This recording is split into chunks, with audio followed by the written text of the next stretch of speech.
அன்னியூரை சார்ந்த அனைத்து தமிழ் சொந்தங்களுக்கும் எனது அன்பான வணக்கம். நான் உங்கள் நாம் தமிழர் கட்சியின் வேட்பாளர் மருத்துவர் அபிநயா. அம்மா, இந்த அன்னியூரை சேர்ந்த ஒரு வேட்பாளரைத்தான் திராவிட முன்னேற்ற கழகத்தில் நிறுத்தியிருக்காங்க. நான் என்ன கேட்குறேன், அன்னியூர் மக்களிடம் ஒரே ஒரு கேள்விதான். இதற்கு முன்னாடி திராவிட முன்னேற்ற கழகத்துல 159 சட்டமன்ற உறுப்பினர்கள் இருக்கிறாங்கம்மா. 159 சட்டமன்ற உறுப்பினர்கள் செய்யாதத இந்த ஒருத்தவர், அன்னியூரை சேர்ந்த சிவா என்ற ஒருத்தவர் போய் என்ன செஞ்சிருவாங்கன்னு நினைக்கிறீங்க சொல்லுங்க? அந்த 2 வருஷத்துல, ஆமா இன்னும் 2 வருஷம் தான் இருக்கு. அந்த 2 வருஷத்துல 160 ஒருத்தவர் போய் என்ன செய்வாருன்னு நினைக்கிறீங்க? அந்த கட்சிகளுக்கு வாக்கு செலுத்தி இத்தனை ஆண்டு காலமா நம்ம வாய்ப்பு கொடுத்துட்டோம் இல்லையா? இது ஒன்றும் புதுசு கிடையாது, புதிய கட்சி கிடையாது, புதிய முகம் கிடையாது, புதிய கொள்கை கிடையாது. பழைய ஊழல், பழைய முகங்கள், பழைய குற்ற பின்னணி கொண்ட வேட்பாளர். என்ன வித்தியாசம் வந்துட போது சொல்லுங்கம்மா? ஒரு வாய்ப்பு தான் கொடுங்களேன். புதிய சக்திக்கு ஒரு வாய்ப்பு கொடுங்க. ஒரு படித்த பெண், நானும் இங்கதான் டி கொசப்பாளையம் தான் என்னுடைய ஊரு, சொந்த வீடு, பிறந்து வளர்ந்ததெல்லாம் கொசப்பாளையம் தான். ஒரு வாய்ப்பை தான் கொடுத்து பாருங்களேம்மா.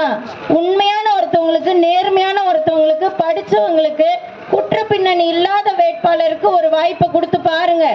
10ஓட 11 ஒரு வேட்பாளர் போகணுமா? இல்ல இந்த வரலாற்றிலேயே அதிகாரம் இல்லாம இத்தனை ஆண்டு காலமா போராடிக்கிட்டு இருக்க ஒரு நேர்மையான ஒரு கட்சியில இருந்து ஒரே ஒரு பெண் புலி சட்டமன்றத்திற்கு போகணுமான்றத சிந்திச்சு பாருங்க. ஏன் சொன்னேன், என்ன நான் பெண் புலின்னு ஏன் சொல்லிக்கிறேன்னா, யாரிடமும் நாங்கள் அடிபணிய மாட்டோம், யாரிடமும் அடிபணிய மாட்டோம். எதிர்த்து கேள்வி கேட்பேன். ஏன்னா நாங்க கூட்டணியில இல்லமா, எந்த கட்சியோடனும் கூட்டணியில இல்லாத ஒரே கட்சி அது நாம் தமிழர் கட்சி மட்டும்தான் தமிழகத்திலேயே. மற்ற எல்லா கட்சிகளும் ஒரு இடைத்தேர்தல் வந்தா கூட 13 கட்சிகளோட கூட்டணியில வராங்க. அப்போ கூட்டணி தர்மம்னு சொல்லிட்டு எந்த நலத்திட்டங்களையும் செயல்படுத்துறது கிடையாது. இவர் ஒண்ணு சொன்னா கூட்டணியில இருக்கவரும் வேற மறுத்து சொல்லுவாரு. அதனால இவரை எதிர்த்து அவர் பேச முடியாது, அவரை எதிர்த்து இவர் பேச முடியாது.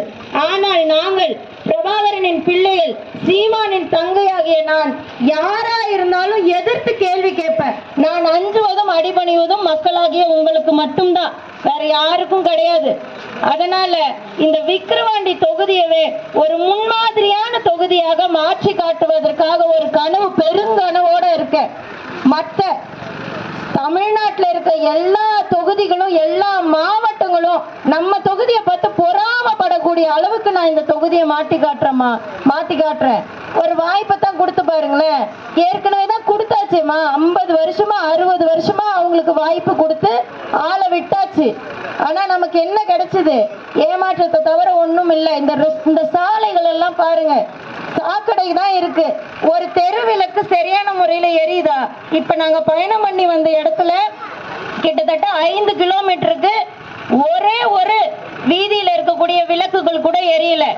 நாங்கள் வந்தால் தரமான சாலைகள் அமைத்து தருவோம், வீட்டுக்கு வீடு கண்காணிப்பு கேமராக்கள் அமைத்து தருவோம், எல்லா வீட்டிலையும் தரமான குடிநீர், சுத்தமான குடிநீர் வந்து சேரும், எரிக்க மின்சாரம் இலவசமா தருவோம், படிக்க பிள்ளைகளுக்கு சரியான சமமான கல்வியை கொடுப்போம், உலகத்தரம் வாய்ந்த மருத்துவத்தை இலவசமா தருவோம், ஏரிகள்லாம் தூர் அறியாதல நீர்த்தேக்கம் செஞ்சு விவசாயத்திற்கு நீர்ப்பாசன வசதிகளும் நிலத்தடி நீரையும் பெருக்குவோம். பல கனவுகள் இருக்குமா. ஒரு வாய்ப்பை தான் கொடுத்து பாருங்களேன். உங்க ஊரு நம்ம ஊருன்னு பார்க்காதீங்க, யாரு திறமையானவர்கள், யார் தகுதியானவர்கள்னு பாருங்க. அப்படி பார்த்தா கூட அதே ஊர் தானே நானும். அந்த ஒரு தகுதி தான் நீங்க பார்த்து வாக்களிக்கிறீங்கன்னா அந்த தகுதி எனக்கும் இருக்கே. அப்ப ஏன் வாக்கு செலுத்த தயங்குறீங்க? ஆனா ஒரே ஒரு தகுதி தான் எனக்கு இல்ல. என்ன தெரியுமா? எங்க கிட்ட காசு இல்ல, அந்த அற்ப காசு இல்ல. அதை கொடுத்து தான் நம்ம கடைசி நேரத்துல உங்க விலை மதிப்பற்ற ஓட்டுகளை வாங்கிக்கிட்டு இருக்காங்க.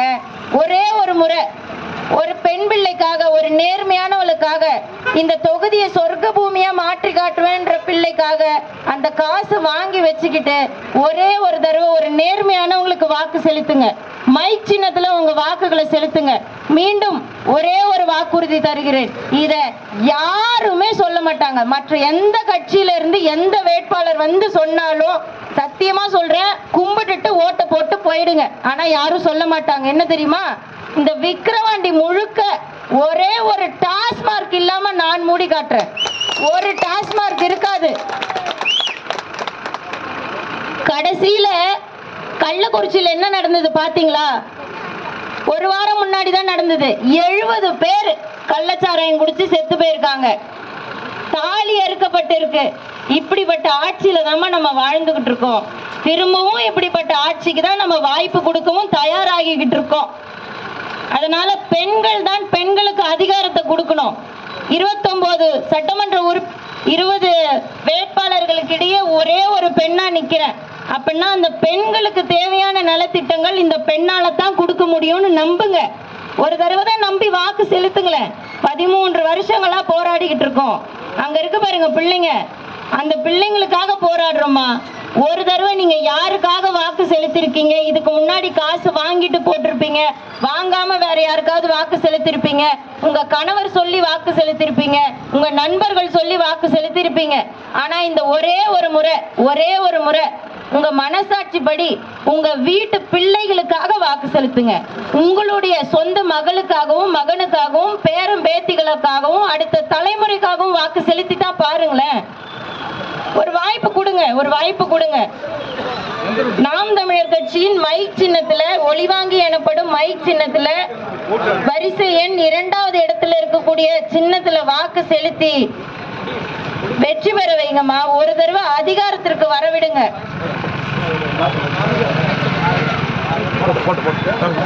அன்பார்ந்த உறவுகளுக்கு வணக்கம். அன்னியூர் மக்களுக்கு ஒரே ஒரு கேள்வி. இந்த ஊரை சேர்ந்தவர் தான் திமுக வேட்பாளராக நிற்கிறார், மரியாதைக்குரிய அன்னியூர் சிவா அவர்கள். இந்த இடத்துல வந்து நின்று எந்த மக்களையாவது பார்த்து ஒரு 10 நிமிடம் பேசியிருக்கிறாரா?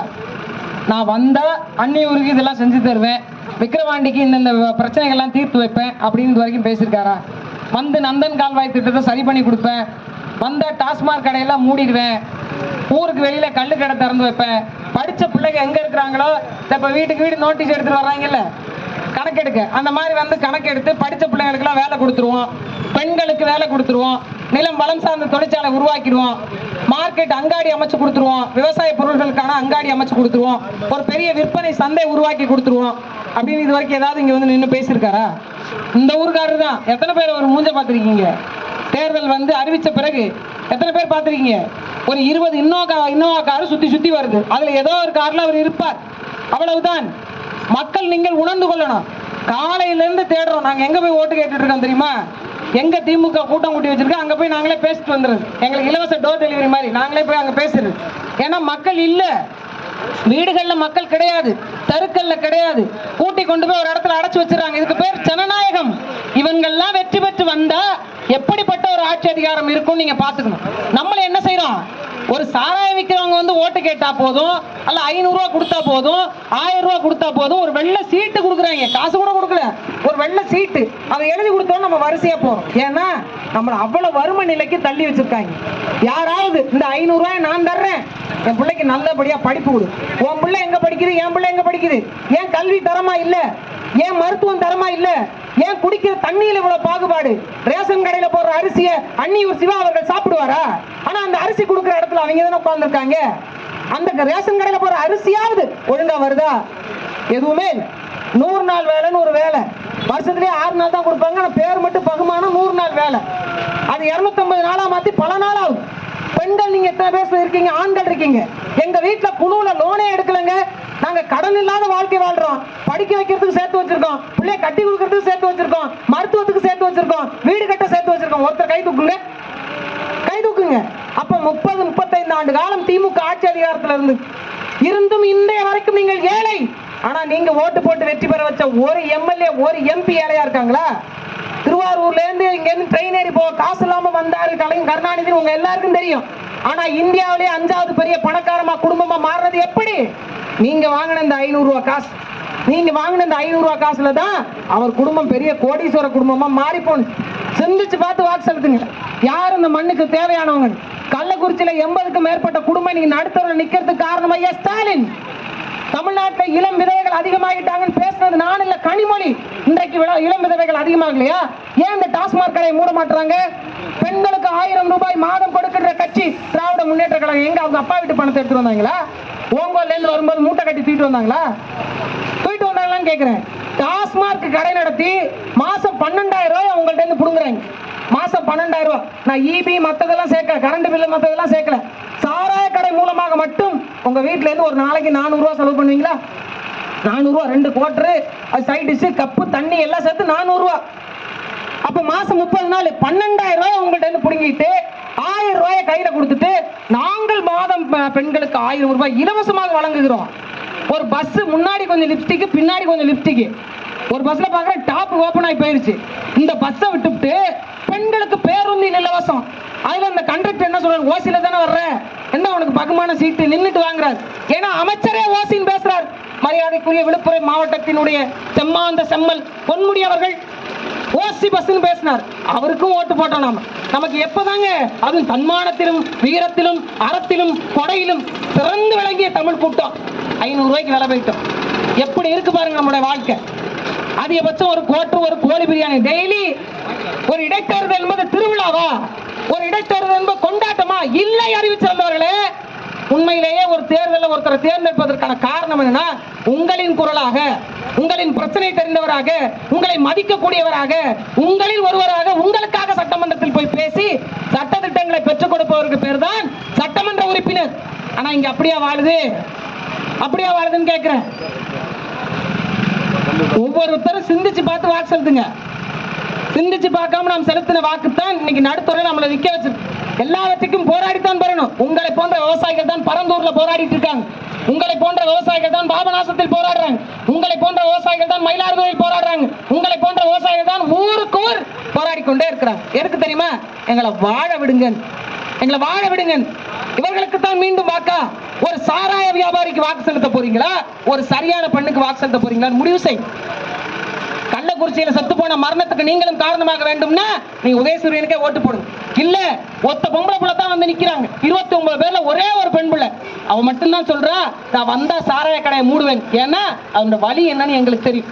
எங்க அம்மா, எங்க அக்கா, எங்க அத்தை, எங்க சித்தி இவங்க அனுபவிக்கின்ற சிரமங்கள் எங்களுக்கு தெரியும். அதனால நாங்க வந்தா மூடுவோம்னு சொல்றோம்.